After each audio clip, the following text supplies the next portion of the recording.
All right, everyone. Andrew Tate's new lawyer has been speaking out about the details of his case and what he thinks will happen at the end of all of it. Here's what he had to say. And if you want access to information regarding the Tates in real time, make sure to join the Telegram channel in the description. How did you get involved in that case to begin with? So I got a call from a mutual friend, and he said, I think you may be somebody who they may like. And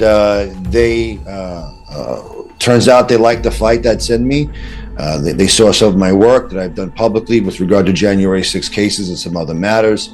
I had some conversations with them, and it turns out that they were in need of somebody who was going to go out there and really hit hard for them. I'm not the only lawyer on the team, but I do bring a particular brand and set of skills to standing up for people who have the matrix or the deep state or the most, the conglomeration of the most corrupt people in the universe. Charges. They said the lover boy method. Yeah. What the heck? Right? What the hell is the lover boy method? It's a ginned up version of Stockholm syndrome, right? So, Stockholm syndrome is like the idea that you've been kidnapped, and at some point, by millionaires, by multimillionaires, right? Yeah, by multimillionaires. Good-looking multimillionaires. I hope someone kidnaps me soon. yeah, kidnap me and take me in then a couple of the Lamborghini. Shit. The idea is that these women are so feeble-minded that they cannot possibly think on their own when they're in the presence of these godlike men, because these men are like Zeus and Hercules, that these women are just so inherently weak that when they see them, they fawn over them to the extent where they're brainwashed through some mystical glamoring, some vampire-like power, right? Also, one of the biggest insults that you could ever give to free-thinking and independent women who make their own choices. You represent, or if you have the audacity to speak out against what is the party narrative for the day, they'll lock you up,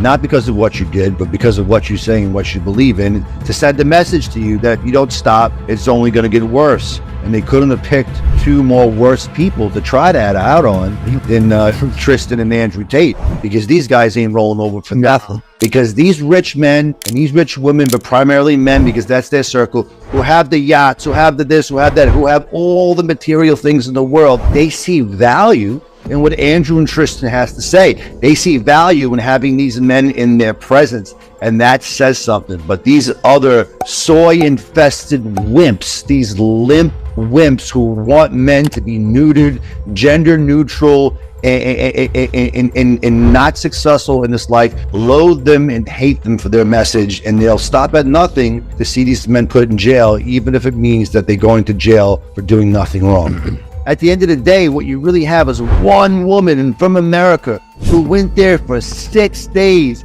and by the 6th day, she had contacted the United States Embassy and the local authorities to say that she was being human trafficked. Somebody who went there voluntarily on her own accord. 6 days later, there's a human trafficking case. Gee, I wonder how the hell that happened. I mean, come on. It's the setup of the highest order. All the charges against them are false, because these rich men and these rich women, but primarily men, because that's their circle, who have the yachts, who have the this, who have that, who have all the material things in the world, they see value in what Andrew and Tristan has to say. They see value in having these men in their presence, and that says something. But these other soy-infested wimps, these limp wimps who want men to be neutered, gender neutral, and not successful in this life, loathe them and hate them for their message, and they'll stop at nothing to see these men put in jail, even if it means that they're going to jail for doing nothing wrong. But it's just the double standard, such bullshit, Now in Romania, I know you'll fight to death. I love the aggression in you, man. I love it. But can you get a fair trial over there? Look, if I were to put the Romanian justice system up against the American justice system right now, and say, where are your chances of getting a better trial?